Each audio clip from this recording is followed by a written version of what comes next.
The voice of Husker Nation is on the air. This is Hail Varsity Radio. Insight, opinion, expertise, along with the biggest names talking Nebraska sports. Join in with the show at 402-489-1240 or 1-800-825-5865. Now, here are your hosts, Chris Schmidt and Elijah Herbel. Great to have you in. It's the weekend edition, Hail Varsity Radio. We're powered by Cornhead Lager, Chris Schmidt, Mark Kraynak, Elijah Herbel. As we get going, what a shout-out, Hurrdat, as I got down here downtown. Hurrdat had a shot of rye whiskey waiting for me. Oh, so thank you, Hurrdat. Many shout-outs to him. He's all the way in from Des Moines. Mark Kraynak has got his, is that a new Husker hat, or is this the... I got this last week on the way in. So it's the 2024 edition. Yeah, absolutely. How many Husker hats do we have in the collection now? Do you buy one each year? Yeah, around there. Or have you burnt some in the past after there's been a non-completed, non-conference, undefeated season? I think it's just my head keeps getting fatter. And so when that happens, you got to get smaller or bigger hats, because after a while, it starts to look like a swim cap with a duck bill coming off of it, or that's not good. Maybe it's one of those Guardian caps, so there's no concussions. We could use that hashtag Tua. Hashtag Tua. I'm just saying, poor guy. He needs a cutout. How about Alabama, by the way, rolling Wisconsin today, 42-10. LSU, nice comeback. Did they finish it up? Yeah, they won 36-33. Wow. Missouri survives Boston College. What was that number? The number, I think, was like 13.5, but they only won by 6. That was a great game. So now, if we would have gone to our friends at Ameristar, we'd be, 4-1 today. Some of us. Yeah, we don't think about those kinds of things, Schmidt. You don't think about the bets that you could have made. That's how you become an addict. Yeah. I see. Well, listen, there's signs everywhere around the great state of Nebraska. Those signs read no loitering. Oh, yeah. Those no loitering. That is kind of my theme if I'm a Nebraska fan going into this ball game tonight against Northern Iowa. Don't let them hang around. Don't let them get some hope. Don't let them exhaust this thing, hit big plays by land, by air, and make it another Saturday night party. I got to ask you, you brought the little Tanner to the ball game last weekend. Yes, sir. You've had your fair share of rodeos with Nebraska, Colorado over the years, Kraynak. And how was it? Coach Barnett said it was the best he'd ever experienced atmosphere-wise. He's coached, played in a million Nebraska, Colorado, Nebraska, Missouri contests. So that has some weight for me from him. You've seen this showdown a lot of years, specifically going back to the good old days. How was it last Saturday? Top notch. I would have to say, I think it superseded Miami. I think it superseded even some of the other Colorados. Too? Yeah. It just stayed like the base level was so high. If Memorial Stadium is 1 to 10 and normal floor is like 3, dude, it was like a 7 at least the whole time, right? Like even when it was chill and nothing was going on, it was still amped up. It was still loud. I'd not seen the stadium like that. I haven't seen the town like that in quite some time. I mean, today seems sleepy by comparison. But super impressive atmosphere. I am still. I don't want to say I'm not sold. I think this program. You just want to see him do 4 quarters of work against somebody. I want to see him do 4 quarters, and I also want to see them. I don't love how this start of the season is going in terms of the offensive lines that they're facing. Okay. Right, like UTEP is not going to win any Lombardis or Outlands anytime soon, right? Of course, they're not going to win a Lombardi. They're not going to win an Outland. They're not going to win a Remington. Neither is Colorado. Right? There's nobody that's. I mean, come on. So you haven't played anybody on the line of scrimmage. And then now you're going 1AA, right? Now you're going FCS, and so you're likely not going to again see a top-notch offensive line. And I just think going from there to like an Illinois, and Illinois isn't, they're not Ohio State. Yeah, but they're not John Riggins Redskins either, right? Like I know that the Hogs, but my goodness, that's going to be such a significant jump. Well, but Mark, and I think on it's the just flip side, yeah. On the flip side, did you not see enough from this defensive line, this front seven through the Big Ten slate last year to make you think they're going to be all right against the run, against a good offensive line? I mean, the best offensive line they played last year was Michigan, and Michigan absolutely rolled them. Michigan did that to every single team on their schedule last year, though. That's why they go and win the national championship. They had the play calls too. But as you look through the latter half of the schedule, I mean, you're going up against decent offensive lines. I know Wisconsin isn't what they once were, but still a good offensive line. You have Iowa in there. It's the same pretty much, I think, 3 or 4 guys on Illinois' line from last year that you're going to be facing this year. Like, you faced some solid Big Ten offensive lines last year and held your own, did pretty well. I didn't come into this season concerned about Nebraska's ability to go toe-to-toe with high-level offensive lines. I wouldn't say I'm concerned. I just don't like the jump that they're going to have to make. Right? I think it's going to be a rude awakening when can they adapt to it? Is Illinois going to run for 350 on them? No, that's not what I'm saying. But it is going to be a stark difference. Stark difference. I think you're facing 3 of the worst offensive lines in the country. I mean, like, honestly, schedule-wise, through 3 weeks, has anybody faced worse lines? Colorado's is awful. No, I'll say this. That is a terrible offensive line. I think there's talent at some spots, but they're a far cry from a cohesive unit because it is Portal City and Boulder. Yeah, you don't have time to grow and water and develop. We'll get to our starting 5 shout-outs. Go ahead, Elijah. I also want to ask this question. How do you feel about how Nebraska's offensive line is able to prepare Nebraska's defensive line in practice for the offensive lines they're going to face in the Big Ten slate? Better. Yeah. And by the way, can we just say that too? I think the pass protection's been okay. I wouldn't say the run blocking's been incredible. When they go to it though, when they wanted to get downhill against the Buffs on that first drive, 12-yard bang, 13-yard bang, touchdown. Well, you had Mazuka, you had the wham block, and it looked good. Yeah. I have not seen Nebraska go to it. We also haven't seen Nebraska have to go to it, right? We haven't seen Nebraska 3rd and 2 go to it. So there's a lot of question marks still, but the alternative in years not named 2011, 2014, and 2016 is losing one of these ball games before you even get to conference. So I'll take this ladder climb and be happy with it. Yeah, and Mark, to your point, that's how you feel about the defensive line being untested, that jump they're going to have to make. That is how I feel about the offensive line. And I feel better because of what I laid out. They have to go against Ty Robinson and Nash Hutmaker and Jamari Butler and guys like that every single day in practice. So I feel good about that. But how is this line going to be able to run the football against that salty defensive line of Ohio State? Or we know Iowa's always got a really, really solid front 7. There's some big tests coming up for the offensive line later in the season that are going to determine in those games how much do you have to put onto the true freshman shoulders. And I said it yesterday on the show. I'll say it again. At some point this season, there is going to be a time when Dylan Raiola is going to have to shoulder the offensive burden, because I think there's going to be some defenses that are going to be able to slow down Nebraska's rushing attack, or conversely, their offense is going to put up some points and Nebraska is going to need to score quick and score often. There's going to be moments like that this season. That's where I have more like that. What's the jump going to be for that offensive line once you get into the Big Ten slate with some of the defensive lines they're going to face? I have more concerns about that than what's the defensive line going to do whenever they start facing some better offensive lines. The good news for Nebraska is there's time to build up, and you have a quarterback that's comfortable right now. Yeah, completely. That has weapons that can spread it around. Not even just for a freshman, by the way, just for a college quarterback. Yeah, go watch Yeah, DJ at Florida State and tell me Nebraska isn't in a really good spot with the quarterback they have. And DJ is a guy that's played in college football playoffs. That's an acclaimed quarterback. He hasn't always impressed. There's a reason Clemson moved on. I mean, he had an all right year at Oregon State last year. Oregon State had a good season. Yeah. I don't think he was necessarily the reason they had a good season, but he was fine there. Look at him at Florida from State. Nashville, making all the way the roadie up here. Hey. It's awesome. Sorry, I had to jump in there and say hey to Tim.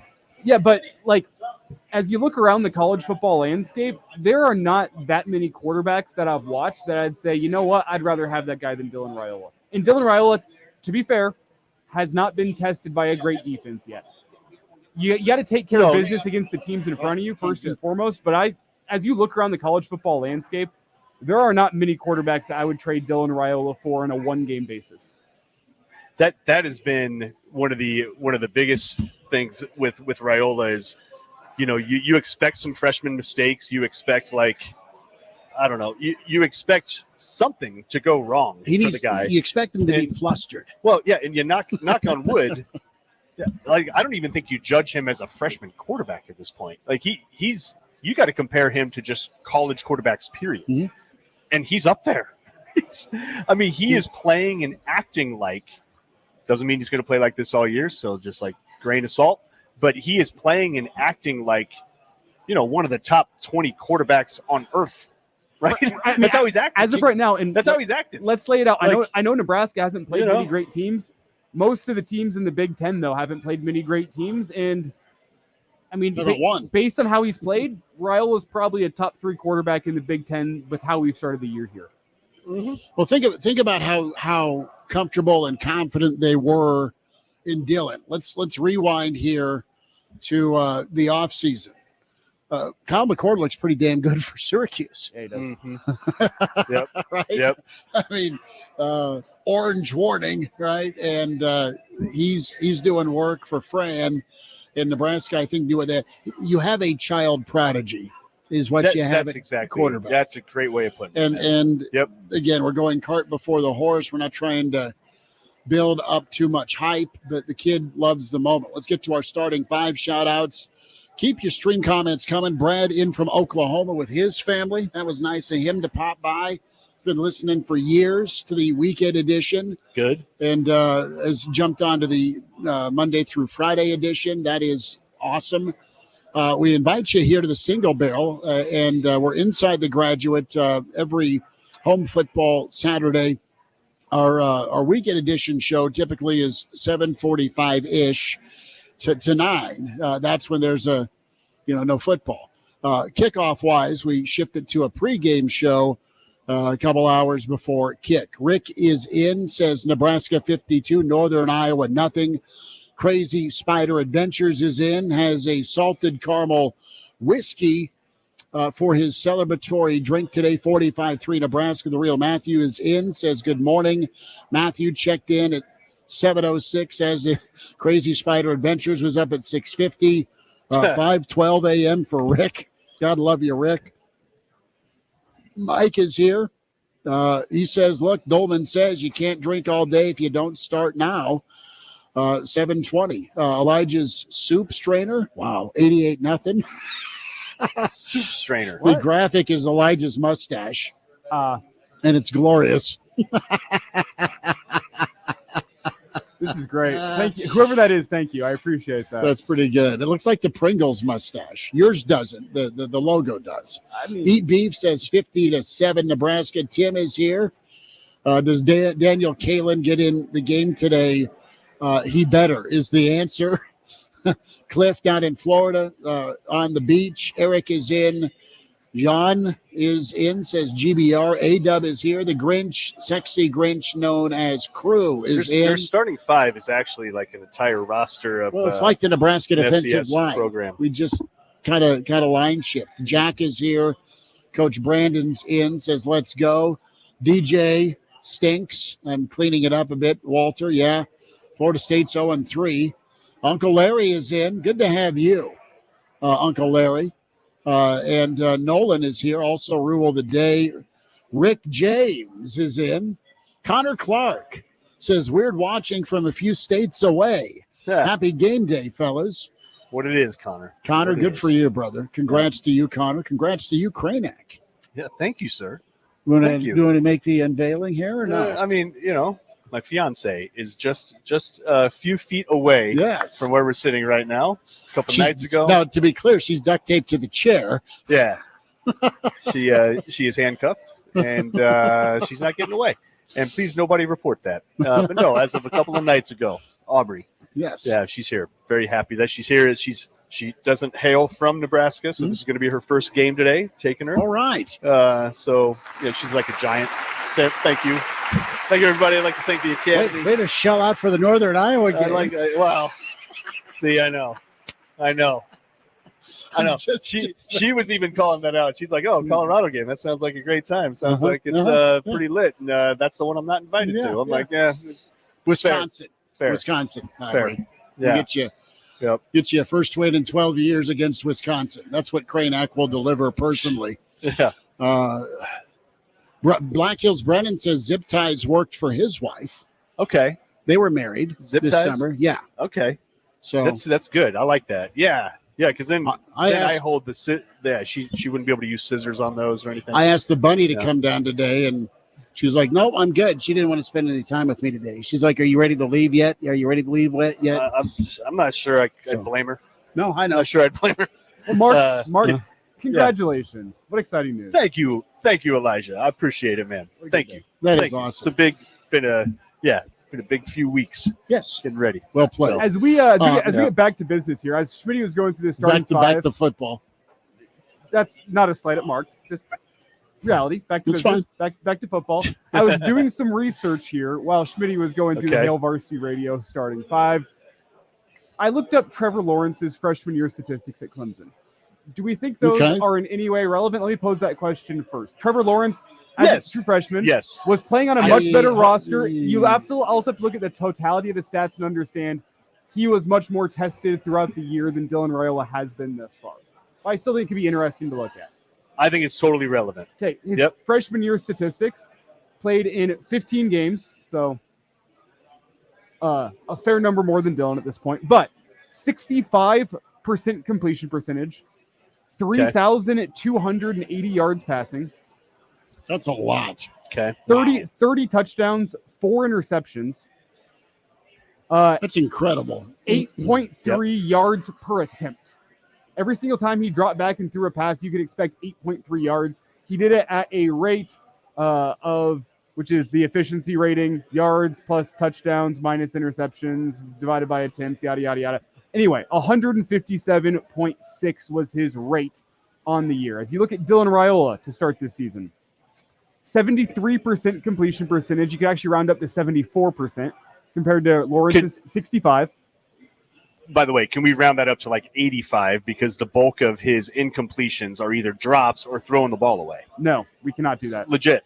But I'm just saying, like he's completing better than 73%. How many times has he just straight up misfired? Like once or twice? Twice. Yeah, like it doesn't happen. But continue. Sorry. So far on the year, 423 yards passing. I'll do some math here in a second and see what that averages out to across 15 games. But then he has 3 touchdowns, 0 interceptions. His rate on the year thus far, which is the important one, I guess we can also yards per attempt 7.4 compared to Lawrence's 8.3. But then a rate of 153.4, compare that to Trevor Lawrence's 157.6. You could argue with less talent on the roster with Dylan Raiola, far less. Trevor Lawrence played better competition, considering he did play in a college football playoff and I believe a national championship game that year. So the competition ramped up, but thus far, the level has been comparable to a future number 1 overall pick. Yeah, no, you're not kidding, and it goes beyond the physical. The physical is definitely there, right? There's a couple of deep balls now. Jalen Lloyd and Nair have both dropped touchdowns. What would have, the yards per attempt that you're talking about would probably surpass Lawrence at that point with the small sample size. Again, math, I don't know for sure, but those are both 40-plus yard passes, right? Dylan Raiola, if he were to play 15 games like Trevor Lawrence did his freshman year, is on pace for at this level 3,173 passing yards. So right around that 3,200 number. Yes. He didn't even play the fourth quarter against UTEP. Yeah. Either. And Nebraska had stopped throwing the ball. The numbers are comparable, to say the least. Let's also be clear, Trevor Lawrence was pulled out in a fair share of games in that 2018 season because Clemson rolled damn near everybody.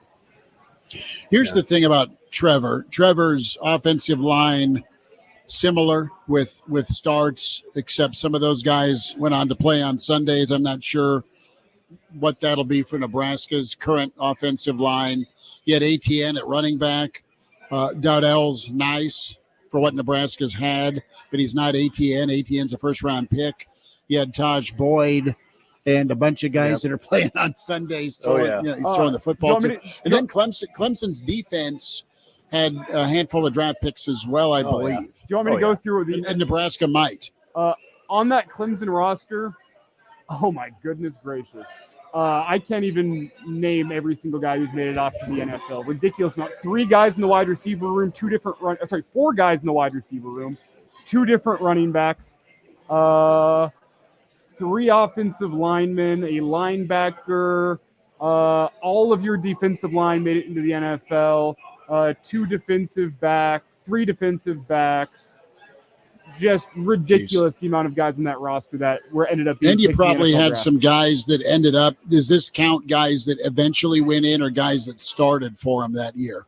This also counts guys that eventually played, but I was trying to filter out the freshmen whose names I did not recognize from that team. Sure. But that's fair. I'd say over 50% of the guys that were playing on that team ended up at some point on an active roster in the NFL. So how relevant is that when we look at Dylan Raiola against largely inferior competition compared to what Trevor Lawrence did as a freshman and playing with less talent? I think it's a fair comparison, but I think the reason why you even thought to do that is because when you watched Trevor Lawrence play that year, he did not smack of being a freshman. No. Right? You were just like, this dude is just a good quarterback, period. Mm-hmm. Like, quit talking about freshmen. And that's exactly the same with Raiola. I don't think I've felt more comfortable with a guy under center or with a guy getting a shotgun snap than him compared to I don't even know. Like, what would you compare it to? There is no comparison. Like, because and it's 2 games. This is day one. This is day one. There's plenty of poise. There's plenty of arm talent, but the pro preparation is what I'm sold on. The way he prepares. He feels pressure. Mm-hmm. He rolls out of it, keeps his eyes upfield. Once he realizes that he doesn't have anything, he throws it away. You know, he made an ill-advised pass across his body, but really was it that ill-advised? Where he put it? No, it was fine. He is just as impressive of a freshman through 2 weeks, through inferior competition, as I think Nebraska has almost ever had. Again, it's 2 weeks. It's 2 weeks, but I mean, he's looking like he's more in like the Amon, Bobby Newcomb kind of category than freshman that's ready for the moment, the stage. Yeah, it is not too big for him.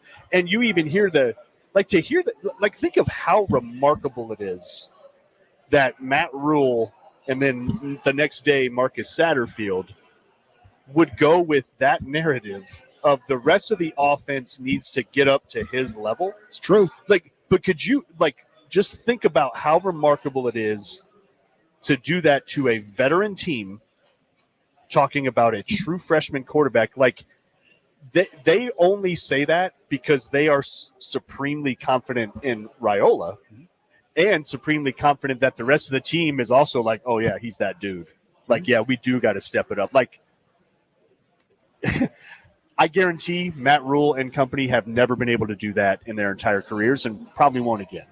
Like, it's remarkable that you call out your entire team, dudes that are 22, 23, 21, 20, and then you're like, y'all better match this level of this dude that just got here, and they're going to agree. It's Mark Kraynak, Chris Schmidt, Elijah Herbel, the weekend edition. It's Hail Varsity Radio. We're live here at the Single Barrel till 5:30. You're invited down inside the Graduate, getting ready for Nebraska-Northern Iowa. We'll continue on after this, powered by Cornhead Lager.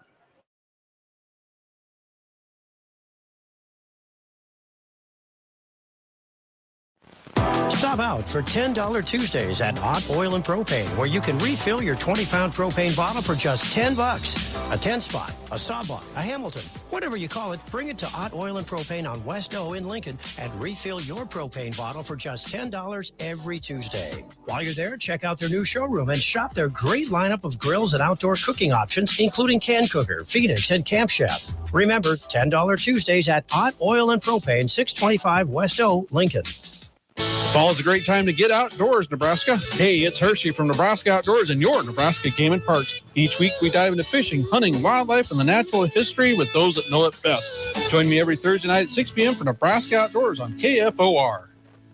There's never any FOMO with the iHeartRadio app. You won't ever have to miss out on your favorite shows and contests with this radio station again. Radio 24/7, 365. We're here when you want us. Stay connected and listen anywhere when you download the free iHeartRadio app. Patriot Plumbing, Heating, and Air. The folks with the stars and stripes on their trucks and patriotism in their tool belts know when the crapper's backed up and there's everywhere, when water is spewing all over the place and the smell makes you can count on Patriot Plumbing to unclog the pipes, stop the leak, and clean up the For all your plumbing emergencies, call 402-464-7411. Patriot Plumbing, Heating, and Air. The choice of patriots everywhere.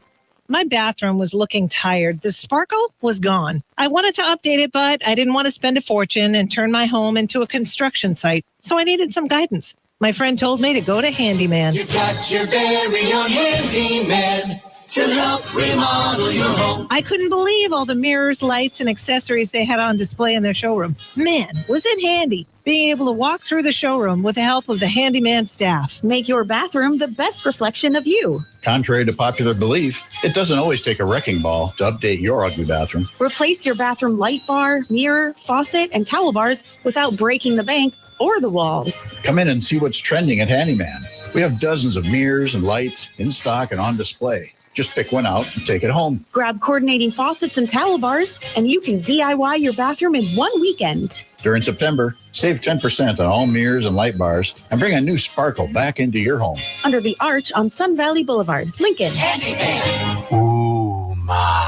What was that? That is business phone bliss with the Ooma Cloud phone system. It handles all our voice, video, and messaging needs. You sound very calm. I am. Ooma has everything I need to run my business more efficiently, like virtual receptionist, call routing, and video conferencing. And it starts at just $19.95 per month per user, plus taxes and fees. Ooma. Nice. Find your business comm at ooma.com/radio. There's more to the Alzheimer's Association Walk to End Alzheimer's than just walking, and even more reasons to join us. For a different future, for families, for more time, for treatments. We're closer than ever to stopping Alzheimer's, but to get there, we need you. Join us for the 2024 Walk to End Alzheimer's Lincoln on Sunday, October 6th at Haymarket Park. Register today at alz.org/walk. Ulta Beauty's 21 Days of Beauty event is back. From now until September 19th, score over 200 daily beauty steals at 50% off in every category. And check Ulta.com daily to get them all before they're gone. Take 50% off bestsellers from brands like Estee Lauder and Supergoop. Plus, say hello to new finds from brands like Dyson and Sol de Janeiro. And Ilia is now at Ulta Beauty in select stores and online. Shop in-store at Ulta.com or try pickup today. Ulta Beauty. The possibilities are beautiful. Conditions apply while supplies last. Hi, I'm Karen, owner of Lone Star Transfer. If you felt like booking your timeshare was difficult in the past, you know it's been almost impossible over the last few years. With an A+ rating at the BBB, our clients know Lone Star Transfer is the only company they can trust. We guarantee the release of all liability to your timeshare in writing and in a specific time frame. Call us today to receive a free, no-obligation consultation at 833-594-0077 or online at LoneStarTransfer.com. Total comfort, now with Carrier Cool Cash rebates. Call Wellman Heating and Air Conditioning to learn how an efficient home comfort system by Carrier can let you create a healthy, more comfortable indoor environment for your home and lifestyle. With up to $2,100 in Carrier Cool Cash rebates or special financing, explore what's possible with Carrier. Incentives will vary. Ask Wellman for details. Turn to the experts. Wellman Heating and Air Conditioning, your factory authorized dealer for Carrier products. WellmanHeating.com.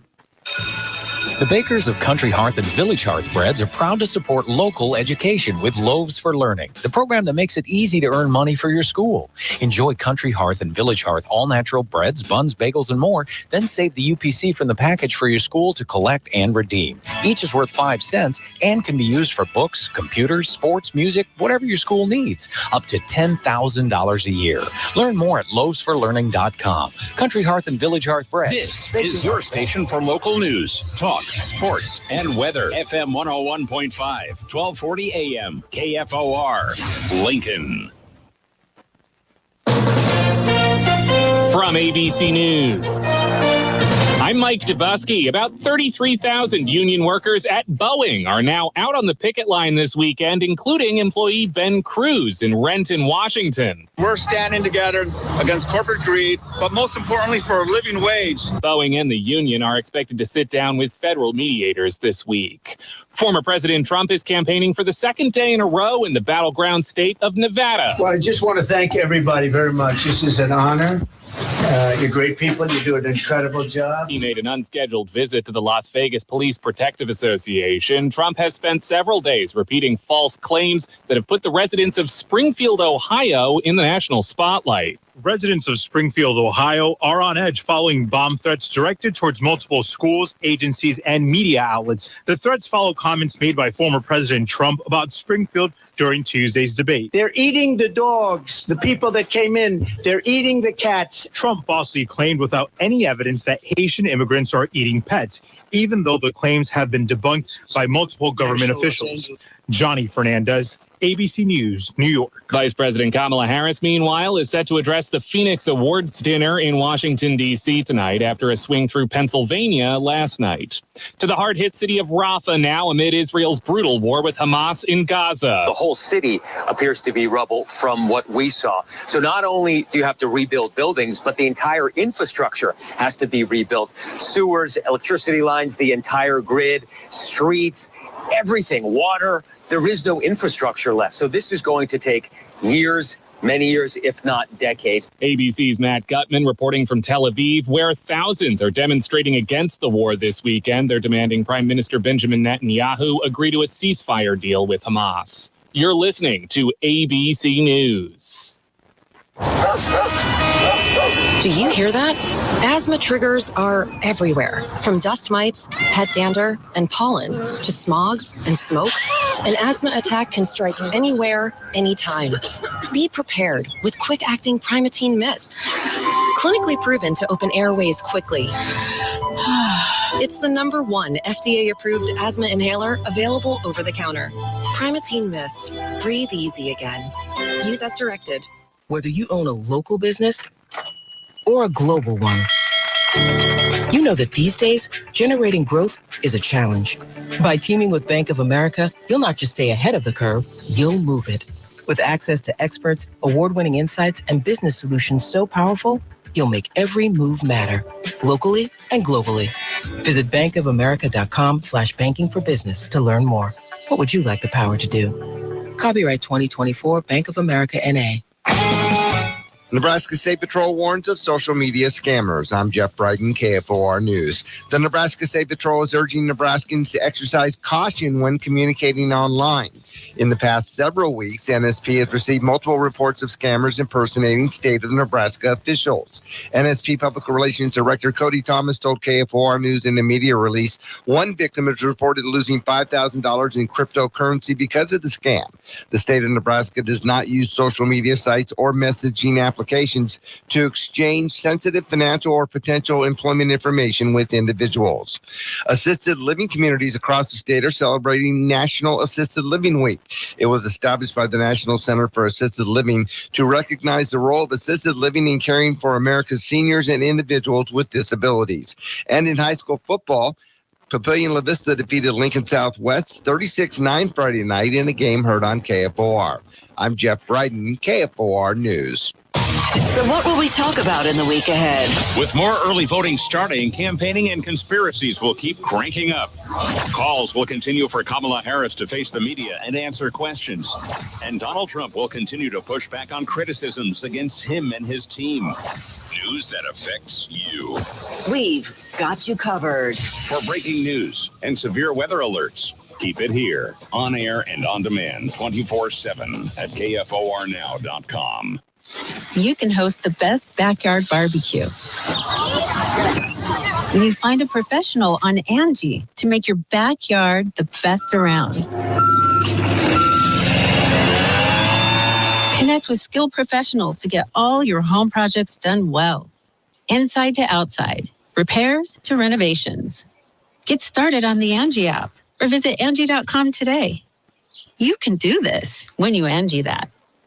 Welcome to Staples. Hi, I need a printer for the office. Staples has the best brands like HP. Well, I have some demands. Oh. Burton Sales demands it be fast. HP's Office Jet Pro is super fast. Megan Marketing demands color prints. Check. And Crit the Controller demands I don't overpay. With Staples hot deals, you get up to 40% off select HP printers. Oh, great. My job can be... demanding?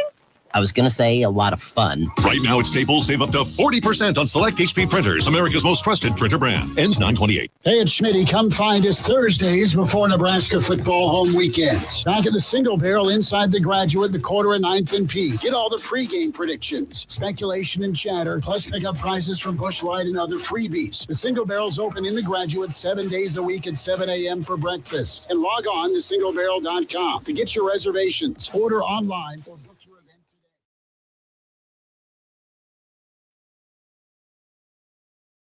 Hail Varsity Radio is live. Now, back to Schmitty. Schmitty's a great guy, but he don't have a brain. And Elijah. You want me to speak? When I point at you, yeah. On Hail Varsity Radio. Advice from Brad as we come back. Stay away from the golf cart, Schmitty. No, he said keep your foot in the golf cart. I thought he was just saying stay away from the golf cart. Hands and feet. Hands and feet inside. Let someone else drive. It is Nebraska-Northern Iowa weekend edition, Hail Varsity, powered by Cornhead Lager. We're inside the Graduate here at the Single Barrel. If you're coming in for Nebraska football, you got to be to the Single Barrel. Check out that menu. Get yourself a big old steak, Nebraska special here at the Single Barrel. Over 200 whiskeys to choose from. I'm sampling 2 different ones. Look at you. Kraynak is doing the Lord's work right now. Yep. And he's ready for his recommendation. Also, we'll be back here for a Real Red Reaction. What do you say, Elijah? 10:15-ish again? Game starts at 7. Yeah, 10:15-ish. 6:30 kick, isn't it? Is it? Yeah, you're right. It's a You're 6:30 kick. Yeah, 6:30 10:15-ish. Yeah. Sure, why not? Okay. We can make it simpler. Immediately following the final whistle, we go Right. live. Right. There, that's better. That's better. Whatever time that may be. Can I tell you all something? This is what I found interesting, and I don't think this is because I was just being a negative Nelly or anything. I felt like it was reflective of the vibe of everybody I was sitting around, who are generally positive, good fans, and all that. Like, I was surprised at how much people were saying, dang, Nebraska just physically manhandled Colorado and beat them down. And you like hearing that That again. was what I heard. I didn't walk out of the stadium feeling like that, though, in the second half at all. And seriously. And I don't think anybody else around it. So I was a little bit surprised by that of just no, Nebraska ran for 150 yards. Nebraska barely piled up 400 total. No. And I know there were penalties. Nebraska didn't have a run more than 12 yards, through almost 3 quarters. So I was just a little bit surprised at how much. Now, yes, did they beat down Colorado? Yes. Was Shadur running for his life? Absolutely. Duh. There were some very good things. But man, I did not see it as some rout. As some, I don't know. It even got a little uncomfortable in the fourth quarter. It could win. I saw it as it was a physical domination. It struck me. That's how I saw use it. the boxing analogy. The boxing analogy that Nebraska's team used all You're week long hugging it last out, week. Ryan, rounds 9 through 12. Well, yeah, because Then why couldn't they run the ball at all in the second half? Because rounds. Why didn't they score a single point in the second half? Because I would define it. I would define it, Mark. I would define it second half as a boxing match. We're so used to Bud Crawford going for the finisher in boxing matches. That was a game to me that Nebraska went and dominated rounds 1 through 8 with body blows, where they get the sexy punches up top that are wobbling guys and knocking them down. No, but they were working the body for 8 rounds. And then for the last 4 rounds, you hug it up, you go defensive and say, we've got the points in the scorecard. We're going to get to the decision. We're going to take home our victory and move on to the next one. That's kind of how I saw it. I don't think Matt Rule liked that mentality out of his team. I think that's probably why he talked Monday about a lot of the things that frustrated him and upset him with this team. Yeah. But I saw it as a team that, you know what, you got your win on the scorecard through the first 8 rounds because you dominated body blows. And then you shelled up at the end, went defensive, and got your win on the judges' scorecard, moved on to the next one. Totally. And a good win. I'm not selling it short as though they accomplished nothing. But I'm just saying I was honestly surprised by, I don't know. It was probably because when you were in the stadium watching the entire time, there was that 10-minute stretch where I swear it was like a penalty every snap. Something. It took on somebody. It was brutal. I mean, it was just, and so I think that kind of put everybody in a little bit of a sour mood, and nobody got to score a point. Nobody from Nebraska. You scored wanted in the that second thing half. to be 42-10 because it felt like it should be, right? Felt like it should be. I was also a little bit surprised offensively, and I know it's because of how Colorado was playing, but Nebraska was doing a lot of side to side.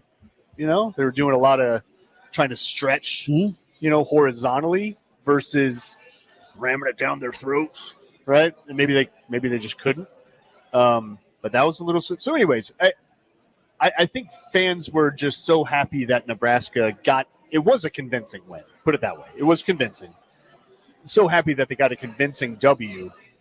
That we started to maybe apply some adjectives and some takes that I'm not sure were really there. Listen, I just don't know that they were really there. Nebraska did. Dude, 149 rushing yards. Come on. Nebraska didn't play well in the second half. They still dominated. Didn't score a single point. And it score a single it was still dominant. But at the end of the day, I mean, 149 rushing yards. You didn't play well, and Abdullah would get that by quarter 3. You didn't play well, and you still won by 18 over your bitter, think about it this rival. way, Mark. There was at one point in the fourth quarter, whenever Colorado still had negative rushing yards, whenever you were out rushing them by 160 yards. That is a physical domination. Fair, but a lot of that was sacks too. I think Sharpie's ready to jump off the top rope with a steel chair. Is sacks not a part of physical domination in your mind? It was. I'm talking specifically offense here, by the way. I think defense played great. Yeah. I really did. I'm thinking offense in particular. Dude, you only ran for $149. Only? Right? That's not.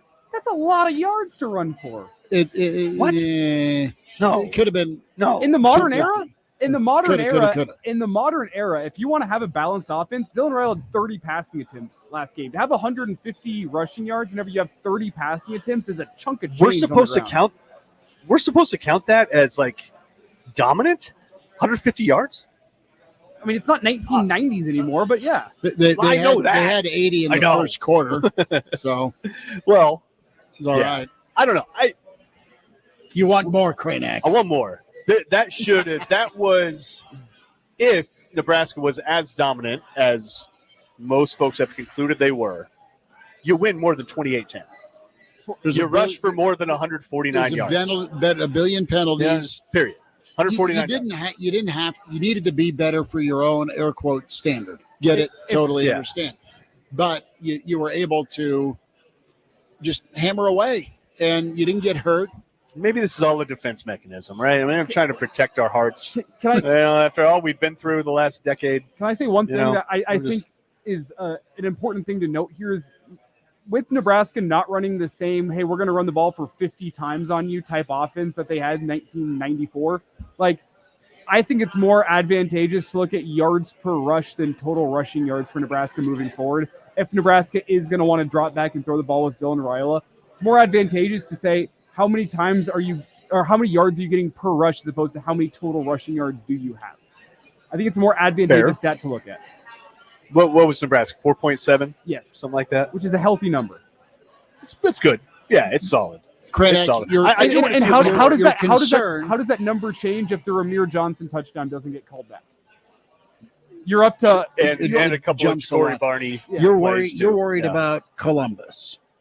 You're worried about Illinois. You're worried about Rutgers. I'm worried about this football team not getting any better from what you saw in the second half against Colorado, against better opponents. Going back to our initial conversation, all right, who's Nebraska face? Not their fault. What are they? Yeah, kind of. Yeah, that's where I'm at. This isn't to be critical. I'm just saying Colorado's offensive line is not even – they're not competent. That's an incompetent offensive line. So how much can you conclude from that? It's an incompetent scheme where you can't or you don't try to run the football and balance it out. UTEP is about the size of Northern Iowa, right, in terms of offensive line. So that's all I'm saying is, like, I just think you're going to make such a leap. What Kraynak has said right now is he wants Bama. I want Bama. I don't want Bama. I do not want Bama. I don't want Ohio State either. I don't think Nebraska's ready for that at all. Plenty of time to ramp up to it. Yeah, if you're ready for Ohio State, you beat Colorado more than 28-10. And it's week 2. You run for more than a 49. It's week 2. You know, see what you look like in week 3, and then you jump to conference play, and then it all works itself out. Great Red Shark is in the stream. Thomas is here. Charles checks in as well. Listen, Scott is here. How many wins is Colorado going to have this year?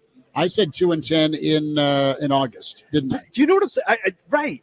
And so, like, listen, a good win, but I feel like the reaction has been like Nebraska just slayed some sort of dragon that portends brilliant things in the future. And I'm just sort of like, no, it was a good, solid win, but what? It wasn't dominant. It wasn't. Colorado sucks. Well, when you look around what it could be, it's just, come on. When you look around at what it is. When you look at what it could be, hey, it's better than beating Boise State by 3 and Idaho by 10. Don't look now. Oregon's only up 8 It points. Wasn't a year 100%. Ago. It wasn't Definitely. A year ago. 36-14. So a team that finished 4-8. So it was progress. Yes, progress with a freshman quarterback, but a defense that likes red meat. It just feels like the reaction has been that Nebraska has like arrived and like.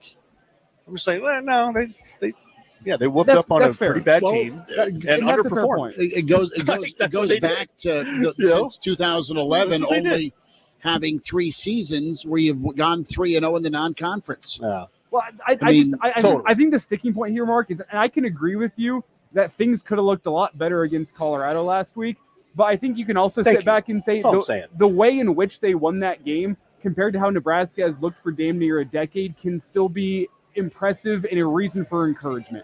You can sit back and say, you know what? Yeah. That game could have been 42-3. It could have been. It wasn't. You wish it was. But that being said, 28-10, the way in which you won that game, balanced offense, dominant defense, is still a reason for optimism and a reason to think, you know what? This Nebraska team is a hell of a lot better than they have been. Kraynak, you could be Florida State. Oh, my goodness. Florida State, 0-3. What was the final on that one today? 20-12? 20-12. My God. Jonathan Smith must be one hell of a coach to go 9-3 with DJU as his starting quarterback. I wonder if does he survive the weekend? Yes. He didn't get whacked. Not now, not yet. Coach survive the weekend. Yeah, I think so. Yeah. 0-3, losing to Memphis at home. Undefeated last year. Yeah. I know that only takes you so far. It's one thing if that season was 2 years ago. It gets you through 0-3. Dude, and like their talent isn't that bad, obviously. Like they have some serious fissures in the program. If they're 0-8, obviously. If they're 0-8, we can start talking about it. But that's what I'm saying. I think with last season's success, going heavy on portal guys, you did it again this year, went heavy on portal guys, it blew up in your face. With what he did last year, I think you give him the benefit of the doubt and say, hey, we're going to give you another year to get it right, but it better not be an 0-3 start to the year. That's my take on it. I think, is Norvell safe? No, because, again, if you reach like 0-6, 0-7, 0-8, you start going, I don't know how much longer he's going to be around. But I think that season last year gives you a little shelf life. I mean, yeah, everyone in the college football world is just dunking on Florida State every single weekend. That's not good for a team psyche. All on Nebraska 0-3, though, man. 0-3. I mean, that's not just one bad loss. I mean, that's 0-3. Like, I don't know how good Georgia Tech is. Boston College is pretty good. And, Memphis is a team that's on that playoff periphery out of the group of 5. And that's a stretch. Well, that's his former squad too. Memphis. That's where they hired him from. So don't kid yourself. There's some long memories there. Possibly. I'm not saying Nebraska should feel terrible about last week. I just feel like I feel like fans maybe feel a little too good to where it's just like we're still talking about it a week later. But it's the first time in forever that you had a big win in a big stage moment, and you kick someone's ass for a half of football. Yeah, okay. That's the math on it. Mr. Snitley is in part of the infamous Boulder Peace Treaty. You know what, though? Most of us were worried about a 7-yard route turning into a 70-yard touchdown. Exactly. 2 weeks ago. And it did not. So Brian is here also in the stream. Great Red Shark also checks in. Says, hey, we'd win the Big Ten West this year. Could. Yeah. Illinois drilled Central Michigan 30-9. Rule of the day nails it. We're excited about the potential, Mark. Fair. Yeah, it's fair. I just feel like the reaction was as though I just think it was a little bit, a little too complimentary compared to what the actual results were. But we'll see. You haven't seen a win like that in a while. It was a fun atmosphere. It was great. It was good that Nebraska got it done. But like at this point, who's Nebraska's big play threat down the field? Who is Nebraska's running back that can spring a run more than 12 yards? It's not who's right. What was his long? 13. That's what I'm saying. Like, where's Nebraska's big plays, right? With this veteran offensive line, how come you only go for $149? That's a little low. I don't know. I maybe I do have to recalibrate. I know it's not the 90s or whatever. I know 300 yards is like, that's like gargantuan these days. You're watching with a question/critical eye. Yeah, I feel like Nebraska, to put it in baseball terms, Nebraska hit 250 with 19 bombs and 65 RBI. Like, okay, how they hit with runners? You're a solid pro. How they hit with runners in scoring position is what you want to see. Yeah, I want to see somebody hitting 305. You want Mark Lemke numbers jacks, in the NLCS. $120 ribs. Like, come on. That's what I want to see. I want to see a little more domination on the scoreboard. Fewer penalties. Well, Steven checks in and asks the question about your new hat. Before we get there, actually, better special teams. You're missing field goals. You get a punt blocked. Like Kraynak taking all the negative pills. I'm just saying. Worn that hat with P on it for far too long, and it did something to your mind. It's a defense mechanism. I just be real. Mark is a survivor of abuse. Exactly. Thank you. You know how many times we have reached into the pocketbook to follow this program? Ireland? To Ireland, to Oregon, to Miami, to Virginia Tech, to Michigan, like you name it. Nebraska, USC. When's the last road game you went to that was awesome? That they won? Yeah. Oh, my God. Missouri, Sioux, 09. Yep.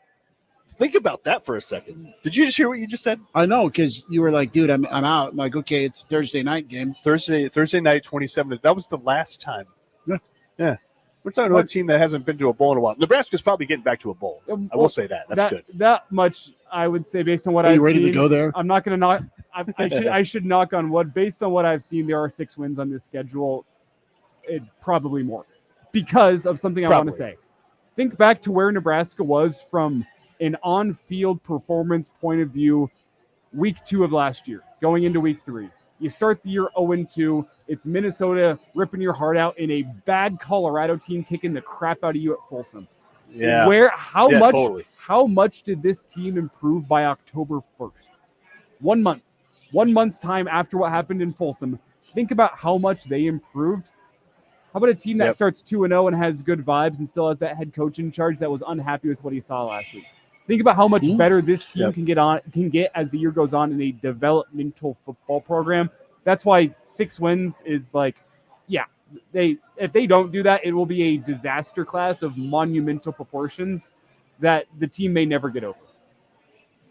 Yeah, listen, Nebraska should be. I was just surprised at how pleased everybody was and how much everybody was talking like, oh my God, like sky's the limit. Nationally, sort of it's been pats on the back all week long. We have gone now almost an hour and talked so little Northern Iowa. Not that Northern Iowa should scare us like crazy or anything, but you know what I mean? I just feel like I just hope Nebraska isn't setting themselves up.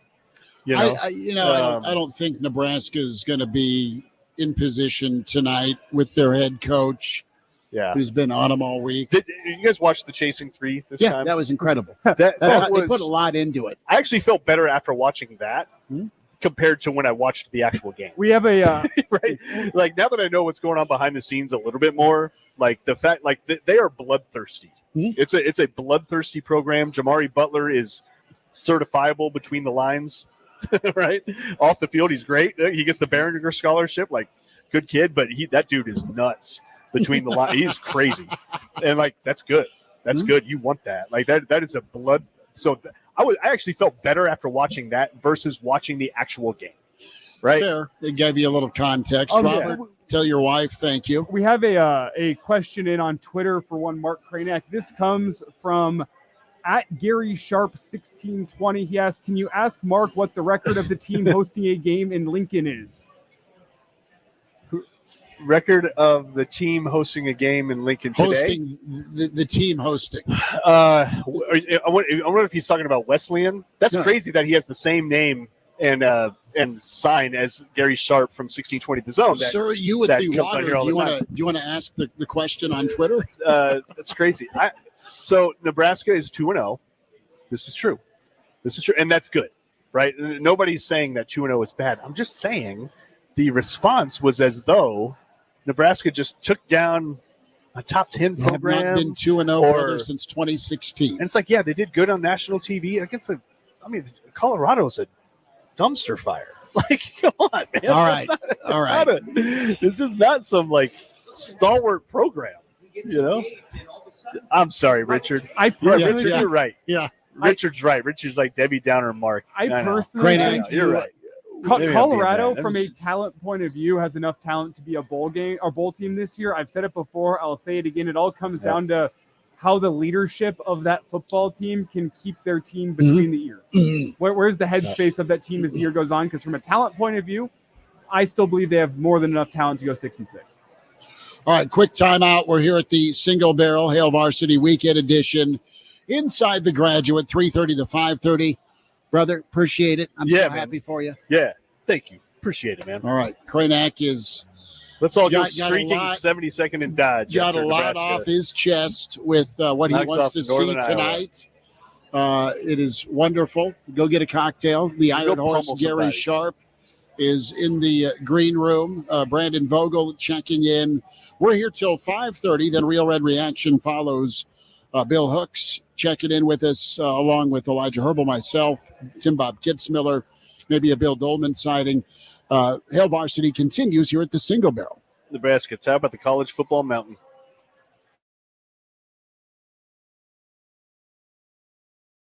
Time is of the essence with COVID-19. Prescription oral treatment must be taken within the first 5 days of symptoms. If you have a high risk factor, ask your doctor if treatment is right for you. Learn more at treatcovid19.com. Sponsored by Pfizer. Wake up. Breakfast. And Nature Made vitamins. Whatever your morning sounds like, Nature Made fits right in. Whether you're looking for vitamin C or a multivitamin to get key nutrients, we've got you covered. Now that's a good morning. We take care of you so you can take on your day. Start your day with Nature Made, the #1 pharmacist-recommended vitamin and supplement brand. Based on a survey of pharmacists who recommend branded vitamins and supplements. Time is of the essence with COVID-19. Prescription oral treatment must be taken within the first 5 days of symptoms. If you have a high risk factor, ask your doctor if treatment is right for you. Learn more at treatcovid19.com. Sponsored by Pfizer. Take your Husker game day to the next level with Venue Catering and Events. Our packages are perfect for 12 to 16 Husker fans and make your game day preparation a breeze. With a fresh new menu for every game, we'll keep your party going all season long. Watch the Huskers take down Illinois while enjoying our roasted beef tenderloin sliders, spinach and artichoke dip, loaded baked potato salad, and more. Start your order today at yourvenue.net/Huskers. That's yourvenue.net/Huskers. Pillar Restaurant Group is Lincoln's home for celebration.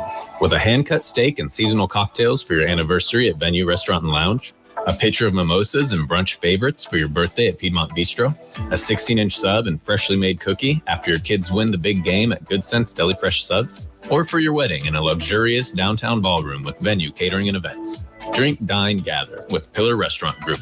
Learn more and order a gift card for your next celebration at prgnebraska.com. That's prgnebraska.com. Hi, this is Jason Ball, President and CEO of the Lincoln Chamber of Commerce. I want to tell you briefly about a new business in collaboration with the Lincoln Partnership for Economic Development.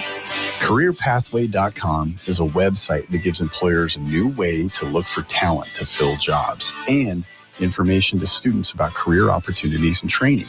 This tool was created by local entrepreneur Bo Jones and is now available for free for students and employers. It's not just a job search site. CareerPathway.com helps companies share real-world career knowledge with students and job seekers to find their path to success. This partnership has been supported by the City of Lincoln, Lincoln Public Schools, Southeast Community College, and the American Job Center of Lancaster and Saunders counties, and many local Lincoln businesses.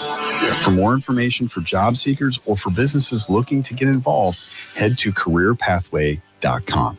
Thanks for listening and have a great week. One of the best ways to find out about 3-Day Kitchen and Bath is actually to hear the results for yourself. On the phone with us is Wendy in Darwin. Wendy, you got a brand new bathroom. I do, and it's beautiful. Are you loving it? I am absolutely loving it. Okay, tell me about your bathroom. It went from a dark room that felt like an absolute cave when I walked into it to a bright, airy, opened the space up. I mean, I don't know what else. It's just absolutely wonderful. She's almost speechless. So, Darwin, tell me about all the man stuff. How did it work? The quality, the convenience. How did they do? Excellent. We contacted 3-Day Bath, and they got back to us the next day. The communication was excellent. They were on time in all their promises, and it's beautiful. It's a great bathroom. Would you do it again? Oh, absolutely. For more about your new kitchen or bath, visit 3daykitchen.com. 3-Day Kitchen and Bath. The Chiefs are back at GEHA Field at Arrowhead Sunday to take on the Cincinnati Bengals. Pregame starts at 2.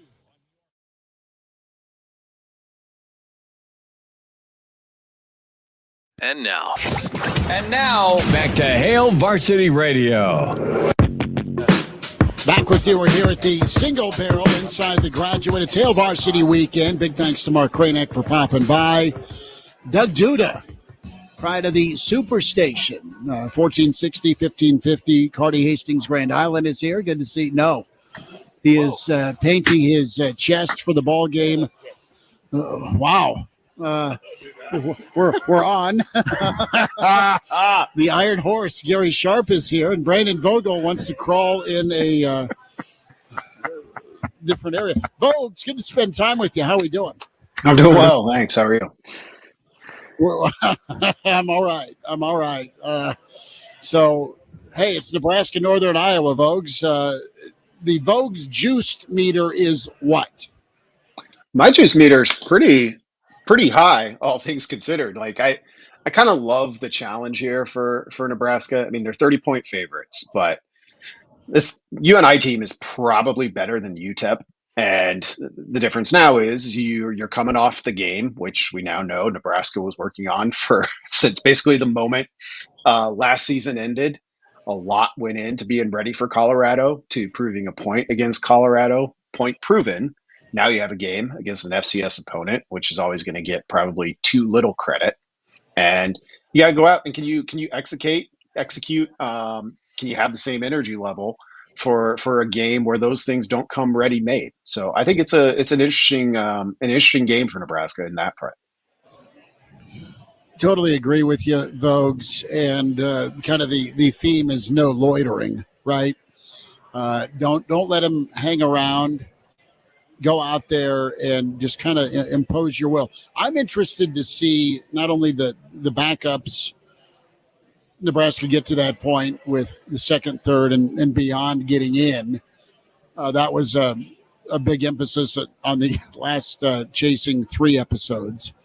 Help the guys that have been busting it all week, get them in the game. Does that happen in short order today, too, from a focus standpoint, right? I mean, the rat poison that Saban talks about remarkably, either on game day or when he was head coach at Alabama for almost 2 decades, is that complacency. I don't see Matt Rule letting Nebraska get complacent. I think there's a healthy amount of arrogance in this program again from a swag standpoint, the confidence side. And I think Nebraska goes out and handles business, and it's not going to be the same weight on the bar to bench press, but it is some sort of workout tonight that's better than not at all. Yeah, to use the bench press metaphor, like, can you maintain perfect form? Even if it's a light day, and that makes this one interesting. I mean, in a more X's and O's sense, Nebraska defensively excellent against defending the run a year ago. I expect them to be excellent again this year. We just haven't seen them have to do it yet. So that's intriguing because Northern Iowa was was kind of classically Corn Belt built, and they're going to run the football at you. They've got 2 really big running backs who Tony White called this week maybe the best they've seen. I would say they're probably the best that Nebraska has seen to this point. So there's that piece of it too. In terms of, Matt Rule said why he kind of stuck with veterans last week, even though Nebraska had a 28-point lead at halftime. Yeah, it would be great to get back to what Nebraska was able to do against UTEP. I think early on and I expect Nebraska to throw it around a little bit, especially early and see. And if they have success doing that, this game probably goes the way it's expected to go. But you just never want to take those things for granted with where Nebraska's been over the past 6, 7, 8 years. Brandon Vogel with us here, a pregame edition of Hail Varsity Radio, getting you geared up for Nebraska-Northern Iowa. And Brandon, I want to take you to the breaking news we had. It's some news that's been rumored to both Schmidt and myself throughout the week. I think Schmidt alluded to one of these on Wednesday, talking about the offensive line. Micah Mazuka, unavailable for tonight's game. Jamari Butler also listed as questionable, and from what I've heard, trending towards not playing in tonight's game. Does that add to your concern level with Northern Iowa? I guess, what is the task at hand for Nebraska against Northern Iowa first and foremost, and then how does that change with these guys being out? Sounds like Nebraska had some time to prepare for them potentially not being available, but 2 guys that have performed pretty well to start off the season for Nebraska, not going to be goes tonight. At least from what I've heard on Jamari Butler, it doesn't sound like he's going to be a go. Yeah, I mean, neither of those would make me move off what I thought of this game, or prior to knowing that they were at least questionable or out, whatever the designation ends up being. Jamari Butler's had a pretty strong start, but Nebraska's defensive line as a whole has had a strong start, and we know they're deep there. So I kind of look at it as this is a good opportunity to get a longer look at some other guys, and that'll be true at guard too. Forgetting off the top of my head who's listed behind Micah. Okay. Today. So there you go. And that's a guy who's played some football anyway. So with this sort of game, again, I'm always super cautious to take anything for granted. But with this sort of game, this is the time to be down a couple of starters and see a little bit more from some of what's behind them. Let's talk about the offense, because if the penalties don't happen in the second half on Saturday night, they could have hung a 50 burger. But with the accolades that the quarterback is getting, Brandon, why does it seem like the offense is still in the early stages of learning each other's strengths through 2 games? Yeah, I think Nebraska's done a really good job of setting up. Dylan Raiola doesn't need easy mode. I think he's shown that through 2 games, but Nebraska's been able to utilize that a little bit with play calling because they've been ahead. So when I look at Raiola, the thing that jumps out to me is 70 plus completion percentage. Yards per attempt are low. I think they rank in the 70s among starters in college football. And that's okay. Nebraska's had two walk-away wins. I think the piece that's been missing for me is seeing the passing game be a little bit more explosive. And they've had a couple of close misses. To be able to do both of those things, to be able to run the RPO quick stuff and move the ball down the field that way, you also want to be able to move it in chunks a little bit. And I think that's kind of been a missing ingredient. In terms of the run game, pretty strong so far. I think it's been consistent enough with a strong offensive line, an offensive line that it is a legitimately good run blocking offensive line, and some backs who, in terms of Ramir Johnson and Dowdell, seem to have separated themselves a little bit. Brendan Vogel's with us, counterread.com. We're here at the Single Barrel inside the Graduate Weekend Edition of Hail Varsity, powered by Cornhead Lager, Nebraska-Northern Iowa. Set to kick here at 6:30 BTN. Elijah Herbel, the Iron Horse, Gary Sharp also along.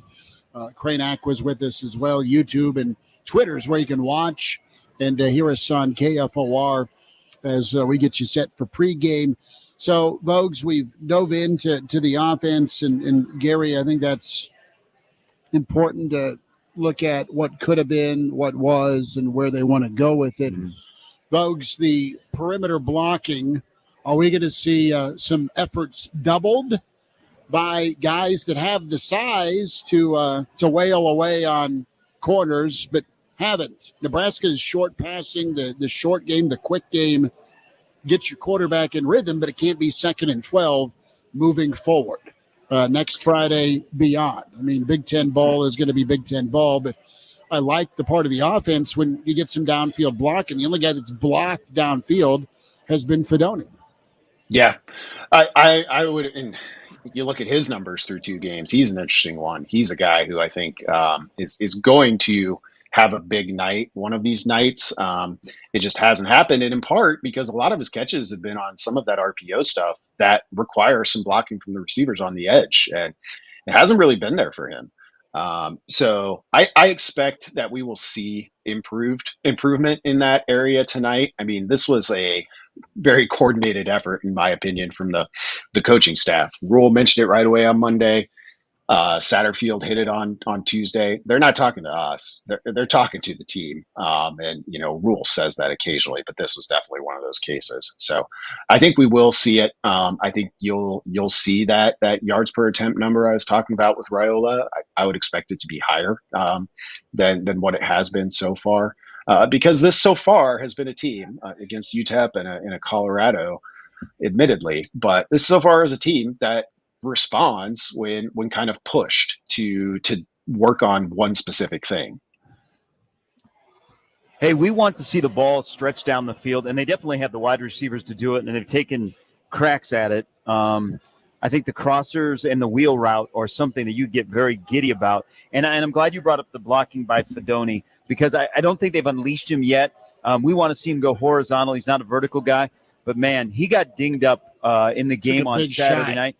He was a filthy blocker on the edge. I mean, that was very noticeable. But, Brandon, how much of a benefit, though, for the first time in a while at Nebraska in the quarterback spot, that you can simply play pitch or catch? You alluded to the 70-plus completion percentage by Raiola. Look at the completion percentage from 5 to 10 yards downfield. I mean, He's nearly 100%. So what does that do to the offense that a quarterback just simply can play pitch and catch from me to you in your studio? Yeah, I mean, coming into the season, I thought that was one of the biggest keys for Nebraska offensively. It's like, can you do that? Can you hit some of the quick stuff? Can you hit some of the intermediate stuff? Because that was really missing a year ago.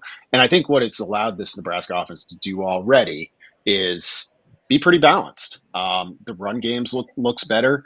If you're able to complete throws like that, and the deep shots are really help loosen things up, but you can't just go with a heavy box against this Nebraska team, particularly with the amount of RPO stuff that it's running. No matter how well it has or hasn't worked at times, you're stretching the field horizontally. doing that. So it's tough to put 7 guys in the box and not get beat that way. And if Nebraska does start having some more success, particularly by getting those blocked better, I think you'll see a pretty nice jump in what Nebraska is able to do offensively. Brandon, in your opinion, what is Nebraska's bread and butter offensively? Do they have one yet? And if they don't, how important is it that they establish a bread and butter before they get into conference play? Yeah, I mean, nothing jumps immediately to mind, so that tells me, yeah, maybe they don't have a bread and butter. I think what I've seen so far, I think the power run game has been pretty good.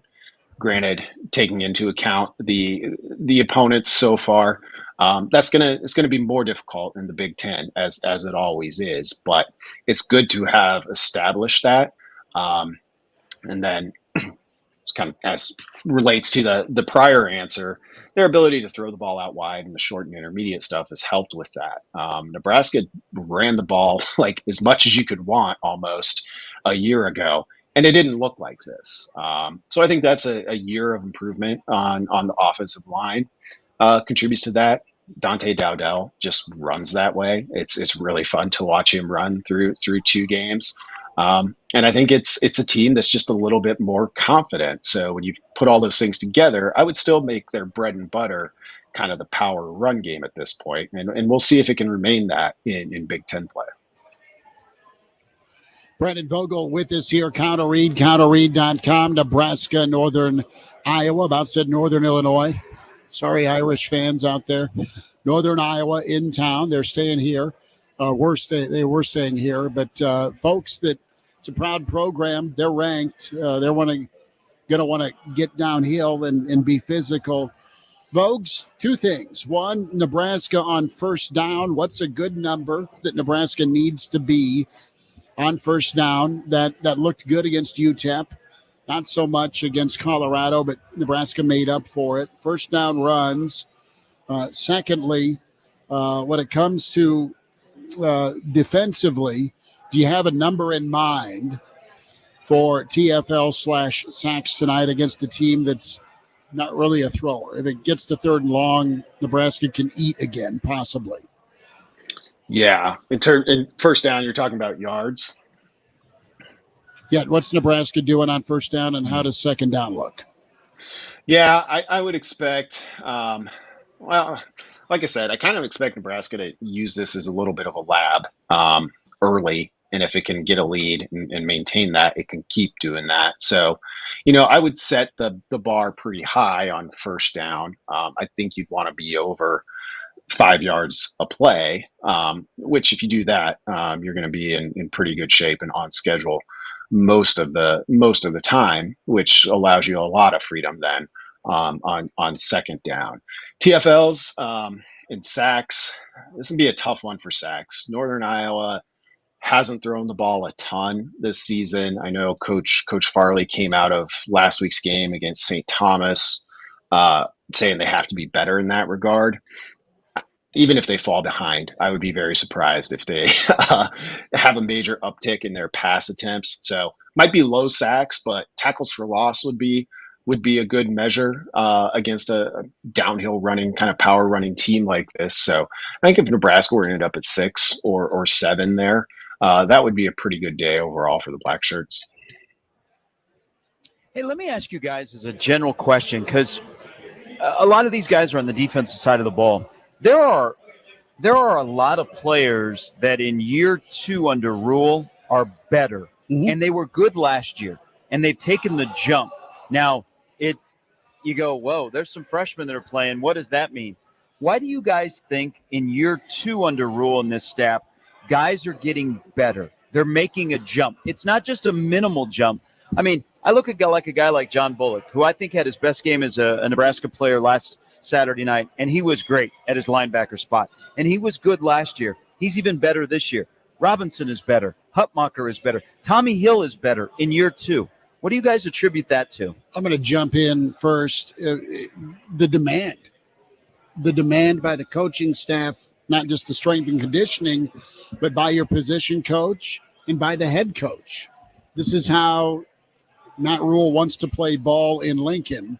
You either do that or you're not going to play. he's preached competition. He's also brought in competition. So you got to show up every day that ends in Y during practice, and then also go do it on Saturday to keep your starting spot. And guys also see a window of opportunity. You've seen the Bears rise from scout team. You've seen, who's the kid who mimicked Hunter last week, the kid that got bumped from scout this week, one of the recruits, the freshman wide receiver, forgive me, it was in Chasing 3, but he's been elevated a little bit. So no, it's constant on edge in a good way. We always got to be performing. That's why they practice, they tackle, they hit, they drill. Elijah, I'll throw it to you. That's why it's better. I mean, it's been emphasized. You're good at what you emphasize. Because there's a reason for, in my opinion, for you to get better no matter where you find yourself on the depth chart at Nebraska. If you're near the top of the depth chart, as Schmidt laid out, your job's never safe. There's always somebody coming up. That's what this staff emphasizes, is that you got to earn it every single day at practice if you want to be the starter on Saturday. And there's always a guy that's going to be hungry trying to take your job. For the guys that are second, third team on the depth chart, you're trying to take that starting job for yourself, so you're going to give it your all at practice. And the guys that are near the bottom of the depth chart get sick and tired of getting your ass kicked every single day at practice. Like, that gets old whenever you're a backup offensive lineman. That's eloquently put. And you look up and you're like, man, I am sick and tired of Nash Hutmaker and Ty Robinson kicking the crap out of me every single day. I got to get better in the weight room, at practice. I got to lock in. Matt Rule is just, I think, instilled a culture where no matter where you are in the depth chart, there is a reason for you to give 100% every single time you come out there at practice, and giving 100% every single day at practice with the right coaches in place leads to development. Yeah, I think those are both key pieces of this. I kind of look at it as a pretty comprehensive thing. Like, Nebraska and Coach Rule are very serious about, the strength and conditioning and kind of the sports science pieces of this, which are important. Every team tries to be elite at that. It's hard to be. Evaluation, I think, factors into this when you look at some of the younger guys who are playing. But for the players who have improved, who played last year, or at least were on the team last year and are have a bigger role now, I think it kind of goes back to what both Chris and Elijah were talking about. It's about the consistency of the expectation. Like, setting the expectation, can it be clearly communicated to everyone, and does it never change? And I think Rule, from everything I've seen, does a really good job with that. So the only way to get on the field becomes to meet that expectation. And no matter how talented a player may be naturally, they're going to have a hard time if there's two guys ahead of them who, maybe like a John Bullock, who was on every one of the, Elite 3 strength and conditioning lists during the summer, both last year and this year. That's what it's going to take to even be on the same level as a player like that. So that's kind of the multifaceted, long-winded answer about why I think we've seen gains from Nebraska, some really big specific ones, but almost across the board as well. Brandon Vogel with us from CounterRead, counterread.com. Vogues, before we wind down, I need to get your Big Ten report from today. Purdue is getting smoked. It's like somebody took and made Seabass pay for dinner. I mean, the Boilermakers are empty. 49-0 Irish. I know that either good teams come back ticked off and take it out on somebody. Notre Dame is doing that after the upset last week, but Purdue looks slow and not as physical as maybe they have in past years. Wisconsin helped out a team that doesn't need any help with a fumble key in the ball game. They lost their quarterback, and Wisconsin's just kind of a mess right now with what they want to be good at. They're not. Now you have a backup quarterback possibly the rest of the year, and it is getting smoky in Madison for Fickell, who's a really good coach, and it just may look like he wanted to just get out of Cincinnati and took the first big job versus the first right job. Overall, that's kind of my commentary. Don't forget about Iowa still not having an offense against Troy. Was it 14-10 at halftime? Yes, it is. Troy's on top. Somebody check on our dear friend Iowa Russ. Saw him last night for dinner. I'd be wandering in traffic. Oregon is up on Oregon State. That's encouraging for the Big Ten. But overall, what do you think of this league so far? A lot of hype, a lot of hope, some early good feels for Nebraska and USC. But as we head into week 3, a little scary. Yeah, I would say so far the story with the Big Ten through wherever we're at in the games to right now is one of the consensus isn't really holding in my mind. Purdue was a game I was really interested in today. I couldn't make heads or tails of Purdue. I kind of expected them to hang in this one. For them to get obliterated so far is a troubling sign if you're a Boilermakers fan. Wisconsin caught parts of that game. They don't seem to have an identity yet, and we're 16 games into the fickle era. That one feels cautious at might be the generous way to put it.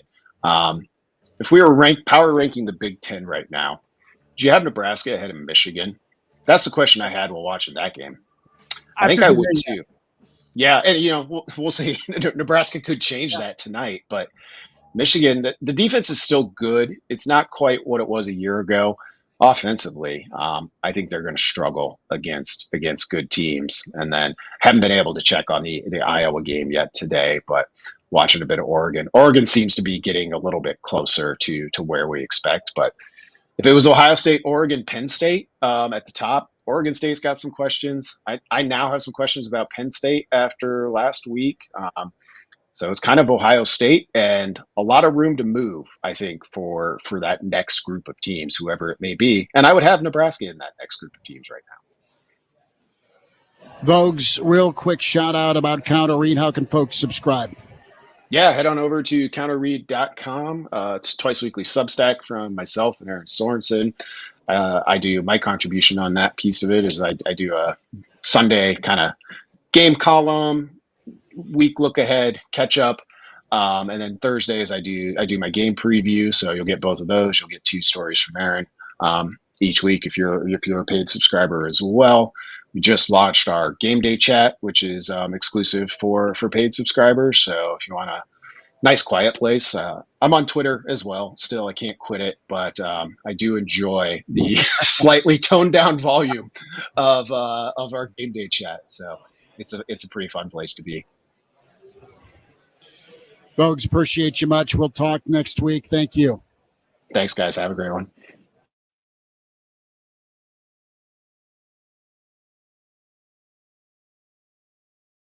My friends swim no matter the season, but my moderate to severe plaque psoriasis can sometimes take me out of the moment. Now, thanks to Skyrizi and clear skin, count me in. With Skyrizi, Risankizumab Riza, a prescription-only 150 milligram injection for adults who are candidates for systemic or phototherapy. 3 out of 4 people achieve 90% clear skin at 4 months.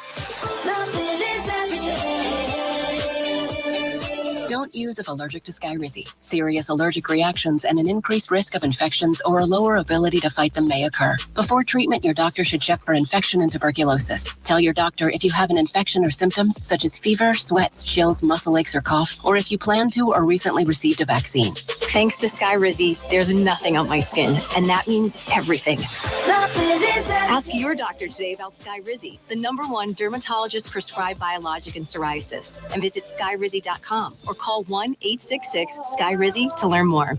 Time is of the essence with COVID-19. Prescription oral treatment must be taken within the first 5 days of symptoms. If you have a high risk factor, ask your doctor if treatment is right for you. Learn more at treatcovid19.com. Sponsored by Pfizer. Wake up.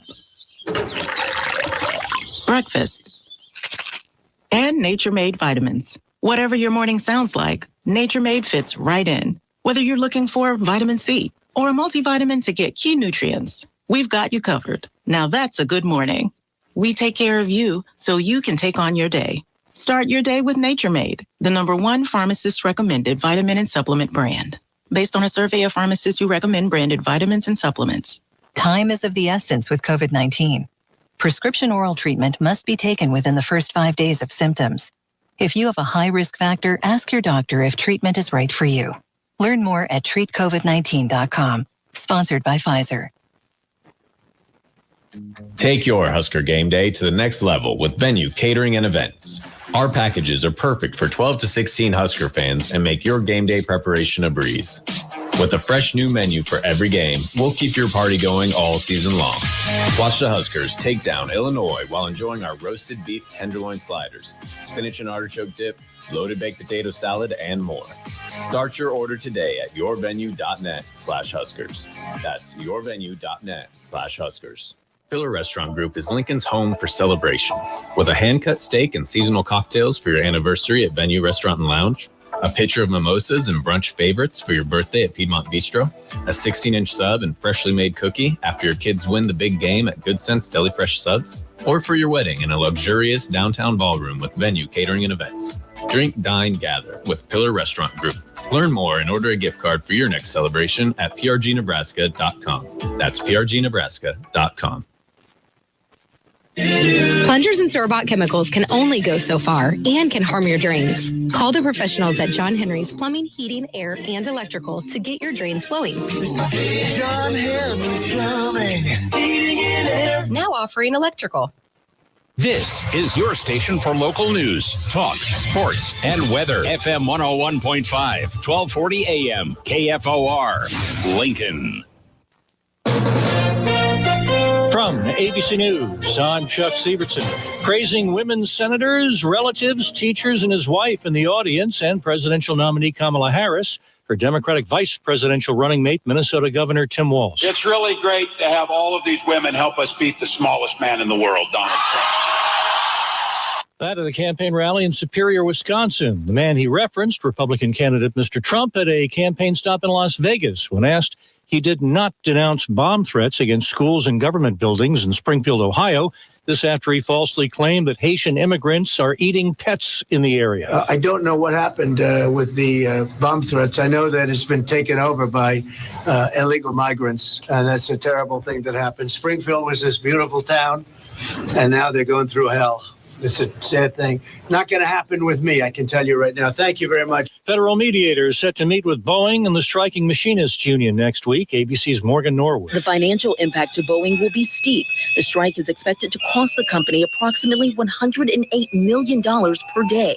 Its CFO saying on Friday the strike will impact production, deliveries, and operations and will jeopardize recovery. That's the chief financial officer. In a bunch of states, gasoline prices are under $3 a gallon, partly due to continued record oil production in the U.S., says ABC News business correspondent Alexis Christoforous. Gas prices haven't dropped below $3 a gallon in more than 3 years, but some experts say it could happen as soon as late October, if not sooner. It is welcome relief for drivers after years of high gas prices. China's economy softened last month, extending the slowdown in industrial activity and also in real estate prices. This as Beijing faces pressure to ramp up spending to try to stimulate demand. That according to data published by the National Bureau of Statistics today. You're listening to ABC News.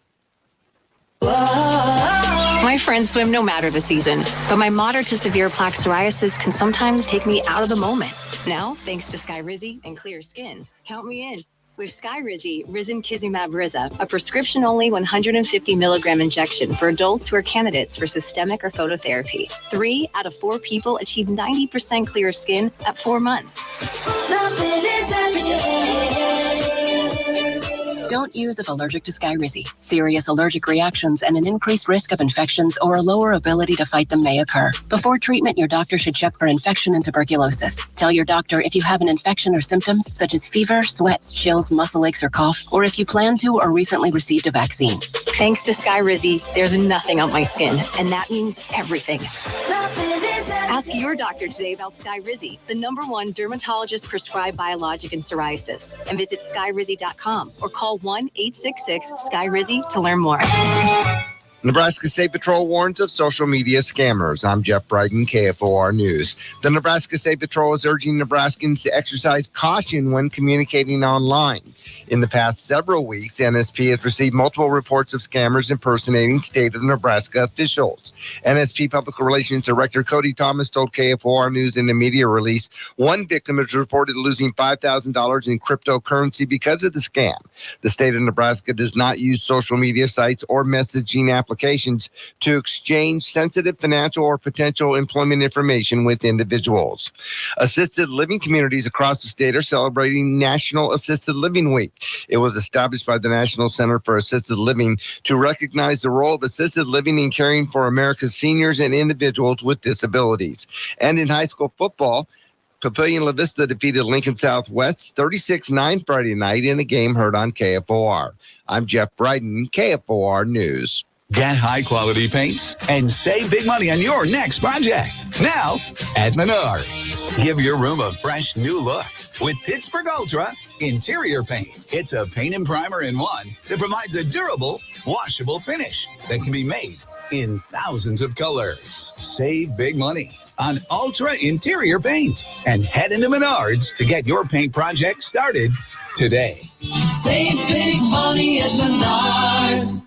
Listen to this station anytime, anywhere on Odyssey. Odyssey is your new audio home for all the music, news, sports, and podcasts that matter to you. Odyssey. That's AUDACY. Ooma. What was that? That is business phone bliss with the Ooma cloud phone system. It handles all our voice, video, and messaging needs. You sound very calm. I am. Ooma has everything I need to run my business more efficiently, like virtual receptionist, call routing, and video conferencing. And it starts at just $19.95 per month per user, plus taxes and fees. Ooma. Nice. Find your business calm at ooma.com/radio. To be part of Nebraska medicine is to be part of an extraordinary academic experience and an extraordinary life experience. Join us at nebraskamed.com/careers. From Will you marry me? To I do. There's a lot of planning. And as a business that helps a happy couple create their dream wedding, you can make their journey easy. Reserve a booth at the Lincoln Wedding and Celebration Show, Sunday, January 12th at the Cornhusker Marriott, downtown Lincoln. This event makes planning, finding inspiration, and collecting ideas for the big day simple because it's all in one place. Contact Alpha Media to reserve a booth at the Lincoln Wedding and Celebration Show. Go to KFORnow.com.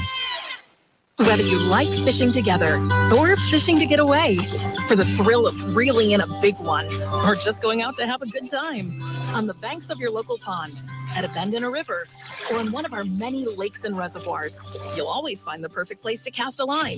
Here, beneath Nebraska skies. Start planning your next fishing adventure. And now, back to Hail Varsity Radio. All right, we are trudging forward. I'd say it's fourth quarter. I'd say it's 4th and 1. We're here at the Single Barrel inside the Graduate, 9th and Pete. We invite you out back here for Real Red Reaction immediately following Nebraska-Northern Iowa, the Iron Horse, Gary Sharp. This does not feel like last weekend, guys. No, I mean, people are happy. They're enjoying themselves. The intensity level, though, is at 12 out of 10. Yeah. Elijah Herbel back in studio. Good stuff to see Kraynak earlier. Thanks to Doug Duda for stopping by as well, and Brandon Vogel. But jump in, Elijah. It's not the same intensity as last week, but we have pregame drama nonetheless with Mazuka and Jamari Butler. We want to get into that. Well, listen, and just comment. I will comment on both of those. Real quick on Jamari. I'm just going to throw this out there. We know that Nebraska doesn't fool around Monday through Thursday. They're in pads, right? They beat the hell out of each other. So Saturdays are easy or easier. That's the goal. So the question is this: can Butler go? Yeah, probably. If it's somebody that you need him for, do you need him tonight? You better not. So let him keep some ice going and let him go kill somebody for Illinois a week from Friday.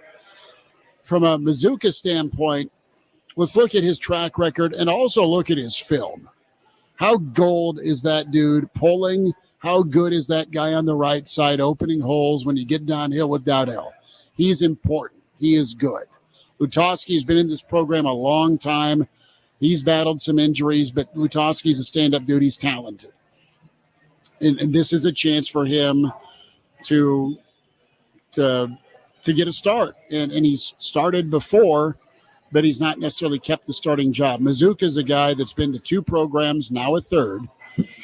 And he can get a little bit emotional. He can probably say some things in the heat of a moment. That's my read, just looking at his different stops. Even you go back a year on tape where he was going to take on everybody in orange and white in a Tennessee T-shirt or jersey. I mean, the guy just maybe got a little bit outspoken last week.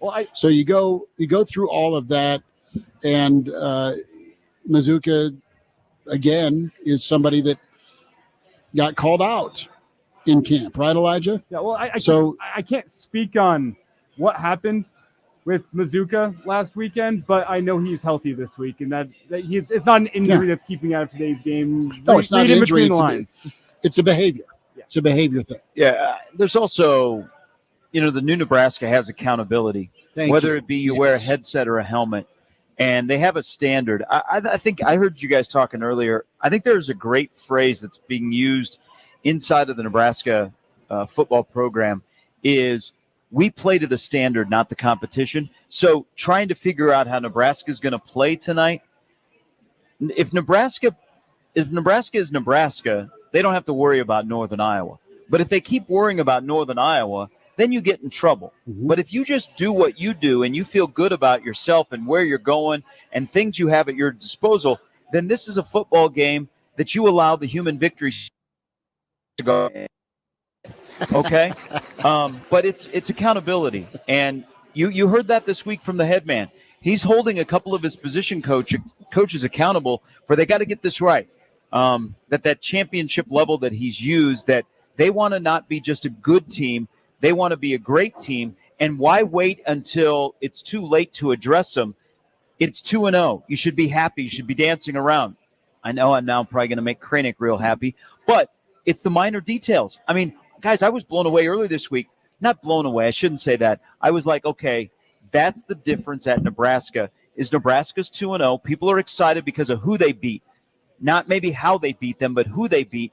And you had a head football coach that on Monday stood up and went over small details that he was not happy with that have to be fixed that lead to greater gains. And then we haven't even talked about this. I can't believe we haven't talked about this. We've got a long snapper and a deep snapper. We got an issue we got to address. Battle. It's just interesting that the head coach is looking at the minor things that could lead to major problems, or you fix the minor things and they can lead to major rewards. And when you have a player that maybe gets a little bit sideways, but is one of your more important players, you can't pick and choose discipline. That's happened before at Nebraska, and that's where you've gotten sidetracked because the worst thing you can do is lie to guys in the locker room because they're around it every single day. You cannot change your tune or message and expect your culture to be bulletproof. Yep. And Nebraska is all about culture. And that is for the starting guards of the world that are NFL good, probably a 5 through 7 round guy or could work his way up. Because he's you like the sound bites from Mazuka because he's one of those A kickers. Yeah, I mean he's a good player. Yes, very good. But they have a standard. And if you let one guy have different if you react to one guy differently than another and you start to pick and choose, I mean, we've seen that. Crumbles. You've got a family. I mean, you were with brothers. I mean, your parents start picking and choose which one kid they like. Then it's just out the window, and you think about running away if you're not the kid that got picked. Well, I mean, it was unanimous every Saturday at the Schmidt house. Uncle Mark was always there. I even voted for him. So, Well, he was a faith. I think at the end of the day, there's one thing that Matt Rule came in and said, we're going to do different. We're playing for the brand. We're not playing for the individual. Mm-hmm. And it doesn't matter whether you be a headset or a helmet. And we've already seen that with the headset. It doesn't matter. You're playing for the brand. You're not playing for the individual, and you move forward. All right, we are taking you up till right at or near 5:30. So get your final predictions or comments in the stream with Hail Varsity Weekend Edition. Hail Varsity YouTube, like and subscribe on Twitter at HVarsity Radio. Chris Schmidt, Elijah Herbel, the Iron Horse, Gary Sharp in with us.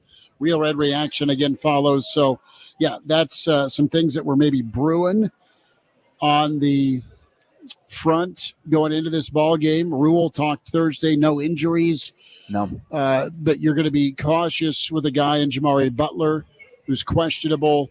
And then from a Mazuka standpoint, Rule will be asked here in 4 hours, or more than that, but he'll be asked in his postgame about Mazuka, and Rule has no problem calling out people because it's been talked about. It's been communicated. So we'll know the exact why, but I think it's probably a behavior thing. I don't know if we'll know the Not exact off field. why. I don't know if we'll know the exact why from Rule. Don't you think he would have addressed it on Thursday if he was going to address it? No, because then he would take focus away from this game. Yeah, then it's a distraction. Okay, fair enough. We'll see. All I know is I think this afternoon becomes a big opportunity for a guy in Henry Letofsky, who has played a lot of football here, to go say, you know what? You hear it all the time, like in football, you don't want to get injured because if you're ever on the sideline, it's a chance for somebody else to come steal your job. Henry Letofsky's got a chance to go steal somebody's job. I think Micah Mazuka has been Nebraska's best offensive lineman to start the year this year. I'll lay that out right now. But if there's off-the-field behavior issues and Letofsky can come in and perform to that same level, I don't think it's off the field. If it's not, I'm saying, like, if you're not getting personal fouls on the field, anything else beyond that is off the field, in my opinion. Yeah, you know what? Today's an interesting thing because this is if you do what you're supposed to do, a lot of people are going to get reps tonight. But it's interesting on that right side of the line because a guy that I'm really watching that I think needs to play well tonight is Ben Hart. Yes, he compared to where he was last year, I think it's been a slow start for him because I expect more out of him. And now all of a sudden you're playing next to a guy who you've repped with all week on the ones, but it's not somebody you're normally with. So that right side of the line will be interesting to watch. But I think Nebraska's, the thing about when you don't have Mazuka on the field, I think really Nebraska's established a nice little interior offensive line. From Evans to Scott to Mazuka, that's a nice core right there. We don't really notice them unless they're snapping the ball low or over the head of the quarterback. Guys, Ben Scott is off to a really good start this year. I mean, he was good last year, but we just didn't because it's a center, and he's not having Juergens problems, so we're like, oh, man, we don't really talk about him. Ben Scott's off to a good start. So I want to see that offensive line play well tonight because Northern Iowa is going to try and make you go 10, 12, 13-play drives when Nebraska might want to, ramp it up and go for an explosive play. I'd like to see them do that, and they've had the ability to do that where if they need 4, they're going to get 5, and they just move the sticks. So watch that right side of the line tonight. But I want to see Ben Hart get back to being a dominant run blocker and then also mix in the pass pro, which is still a work in progress for the guys on the outside. That's Gary Sharp, Elijah Herbel, Chris Schmidt, Weekend Edition, Hail Varsity Radio. No, it needs to be kind of just, the old scramble on the playlist tonight. Do and pick the song you want because Nebraska should be able to hit big plays in the passing game. They need to be able to hit big plays in the run game, get downhill, establish the run game, and do what you want. Do what you want offensively because you can, because you're better, because you're focused, because you are going to get some of that momentum and rhythm picked up. And I think that's how it's got to look tonight. Hey, do you guys think that tonight will be the night? And this is kind of a crazy stat. This will be the first time under Matt Rule that Nebraska has a 100-yard rusher. Emmett Johnson came the closest. He had 84 against Maryland. Will this be the night? Is it more likely tonight that Nebraska gets a 100-yard rusher or holds Northern Iowa under 100 yards rushing as a team, which would be, I think, the 11th time in 15 games under Tony White's defense that they've accomplished that? I think you have 200-yard rushers tonight. I think Emmett gets one, and I think Dadell gets 100. Elijah, what do you say? I am trying to. We're having an issue with our stream here on Twitter, so I'm trying to get that figured out. But I will jump in here, and say 100-yard rusher. No, I don't think Nebraska gets one today. I think it's going to be because the carries get. That's fair. Divvied out to so many people that nobody What's gets. your number then? What's your rushing number tonight? They got to get at least 275. At least 5 yards per rush. That's what I'll say. Hey, one thing about the running game, and I know it. especially with the first game where a lot of people played. I do think it's a good sign that there's a variety of players that have touched the ball in the run game. I think 12 different players have run the ball so far in the first 2 weeks. I mean, that's like old school Nebraska. It's good. But it's not, because now I think also tonight, this is where we want to see the next step and the evolution of Barney. He's been at 3 different positions for both games, but I really like him in the run game. And it's more of a pop pass on the jet sweep, and they ran some bluff counter with him against Colorado. But I like him coming out of the backfield with a head of steam and turning the corner, and I wonder if they will feature that early tonight. Do you agree he's Nebraska's most elusive offensive guy? Yes. I mean, there was a play against Colorado where the defensive back was on the boundary and was angling towards him, and he almost simply ran by him. Not like try and juke him out. He turned on the burners and was ready to just run by him. And I think as he starts to get used to the speed of the college game and where he can pick and choose his spots, you're going to see him make bigger gains. But I like him coming out of the backfield instead of, not that I'm opposed to out of the backfield. I think when he gets it ramped up, that's scary. He's somebody that is going to be so vital as not only a weapon, but also somebody you got to pay attention to that could open some things up. And he's just a nice option and change, because you've got your big body guys. We've seen Nayor do his thing downfield. We think Fedoni across the middle or up the seam is nice, along with Borkature. But think about getting Barney the ball like you do on a check down. Yep. Right? Out of the backfield or just wherever. Just yak yard opportunities is nice. And then you have Banks that you want to see come back. I want to really, my big thing is what's Nebraska do in the run game? Are they dominant from the get-go? On the other side, are they dominant defensively where it is 3rd and 9? Yep. Okay, is second down, 2nd and 8, 2nd and 9 tonight for Northern Iowa.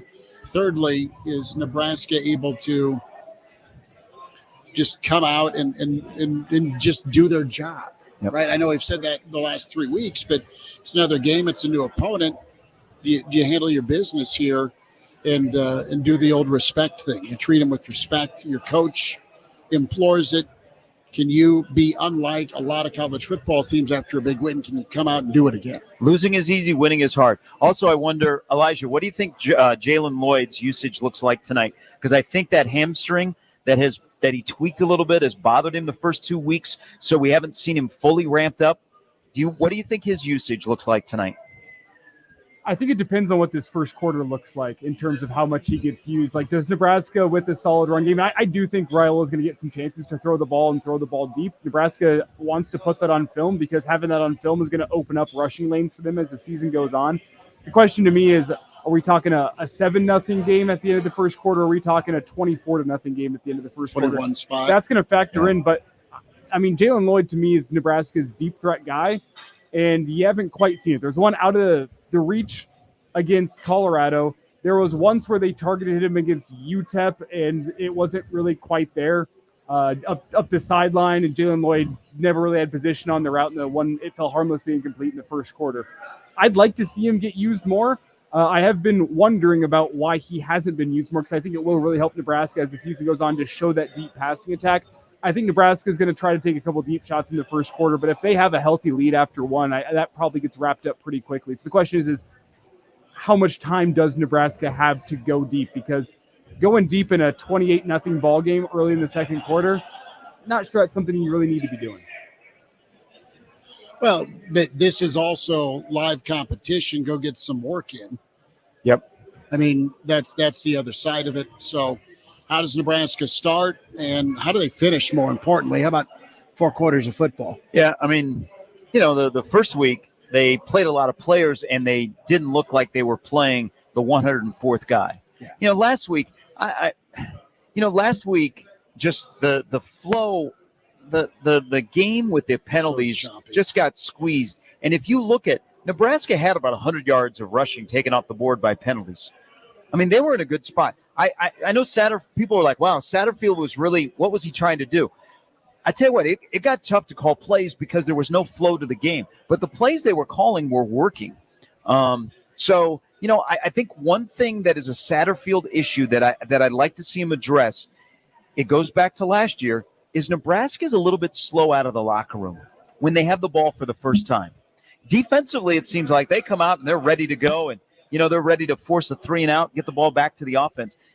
Out of the locker room under Satterfield, Nebraska, I don't know if it's the words conservative, it's just they haven't been as efficient or sharp where you come out and you put the ball in the end zone. I would like to see that change. I don't think last week it was more of the officiating kind of sucked the air out of the play calling and the game, but I'd like to see him come out of the locker room and be crisp right away. Have you thought about Sat for a moment? Because I know there was some hand-wringing a year ago. Do you think he has a pretty good grasp on what he wants to do? Because he has a lot of choices on the menu. Yeah, I think this year, at least through the first 2 games, the play calling matches the personnel on the field. I didn't think that way for half the season last year. Well, they were running a completely different offense. They had to go ask former coaches about. Yeah. But this would be a night, hey, I run the ball tonight. Okay, we're talking about a team that last week, going into the fourth quarter in Lincoln, Nebraska, the stadium about fell down because they had a drone and a light show. Last week, going into the fourth quarter, we're talking about a Northern Iowa team that trailed St. Thomas 10-7. What are we doing here? Mm-hmm. Okay, then go out and make that come to fruition. And that's here, one subtle thing about the vibe in Lincoln is a little bit quieter. At least with the being a night game, people will stick around until the start of the fourth quarter. They won't leave early because they want to see the light show. If it gets too ugly by halftime. No. You got the light show. You can't leave. You also got That's the light show. It's the drones. You also got a cold beer waiting for you. I mean, it could be solo cup time at halftime. Well, as we talk about this game potentially being out of reach, let me ask you two, how many passing attempts do you think Dylan Raiola has in this game tonight? He'll be around 25. Yeah, I don't think they're going to – it's not going to look like early spring training baseball where he gets in 3 – tribute. Yeah, it's not going to be like early spring training baseball where he gets 3 innings and goes to the bench. I mean, they need reps. Remember, this is only his 3rd college game. They need reps. They still are trying to figure out roles and strengths on offense and the game speed with wide receivers. So I think he plays a fair amount. I could see their script in terms of personnel playing. Maybe not 107, maybe 90, middle 90s, but I think they would like to go along that route. But also keep in mind, on the defensive side of the ball, I don't know, we really haven't talked much about Bayor being out for the first half. I'm very interested to see what Shavers and Thompson look like in backup of Bayor, because it's not like they're bumping him, because Bayor has been a dude for almost 2 games, being ejected because of targeting. That's an area that I want to see tonight, and we all really want to see Vincent Shavers. Credit to Nebraska. The true freshmen that have played, they haven't let you down. Nope, they're coming in at a high level, first of all, but then they've been developed up so far so good through winter conditioning, spring, and now into fall, and they're ready to go. They are ready to go. So we'll wind it down here. Weekend edition, Hail Varsity, powered by Cornhead Lager here at the Single Barrel. Come find us ahead of every home football game, and we'll be back here a couple of times next week, as it's going to be weird, fellas. I know we've got an Average Joe huddle to break tomorrow morning, live Average Joe pod at 10:30. We'll be able to recap this ball game and look ahead to the Fighting Illini. They won. It was good enough. Double-digit win by Illinois. They're unbeaten for the first time since 2011. After 3 games, so they could end up coming in ranked. Nebraska's got to handle their business tonight. If that's the case, I think it would be the first ranked team in Memorial Stadium since the UCLA game in 2014. Remember that thing? I mean, that's 10 years ago. That's that started out well and ended horribly. But man, those uniforms. Well, that was the black jerseys. They were good. Yeah, Nebraska's up 20-3 in that one. Then it went wrong. But, hey, maybe not the case tonight. We'll see. Real quick, Elijah, who is your game ball go-to tonight? Let's predict and project. It's a good question. I'm going to go defensive side of the ball. Bartenders? I'm going to go defensive side of the ball. I'm going to go Nash Hutmaker really stuffs things up on the inside, slows down that Northern Iowa rushing attack. And it might not be one of those games where he stuffs the stat sheet, but from an eye test point of view, I think he's going to be the guy that makes that rushing defense for Nebraska go. So I'm going to go Nash Hutmaker. Iron Horse. Nebraska's field goal block unit. I think for the second straight game, Nebraska blocks a field goal. UNI is very shaky in that area. Okay. I'm going to go on the offensive side, and I'm going to say, why not keep the good vibes going? Henry Lutoski. And how about him coming in, getting another You like a start? big ugly. Give me a big ugly. Give me that right side of the offensive line, a second week in a row that they run behind and hammer away, get it done. And Nebraska gets those rushing numbers and a throwback tribute where you might be knocking on that 300-yard door. Last question before we get out of here. We've got about a minute left. Does Nebraska cover 30.5 in your guys' opinion? No, it's going to be ground and pound, 35-12, 4 field goals for the Fighting Panthers. 42-10 to answer your question, yes. The half points. You're not afraid of the hook. No? All right. Elijah? I've picked 38-3. I'm sticking with that. That's a win and cover for Nebraska. So 38-3 is my final score. All right. Cousin Mike is up. He's in Kansas City. It's not a Mahomes jersey. He's wearing that Raiola gear. Those look pretty good. I will tell you that the Nebraska defense, their goal tonight is to pitch a shutout. Yeah. Yeah. They have been challenged to that. Sharpie, appreciate you, brother. All right, boys. We'll see you tomorrow morning. All right. Elijah, we'll be back with you for Real Red Reaction here on KFOR following Nebraska-Northern Iowa.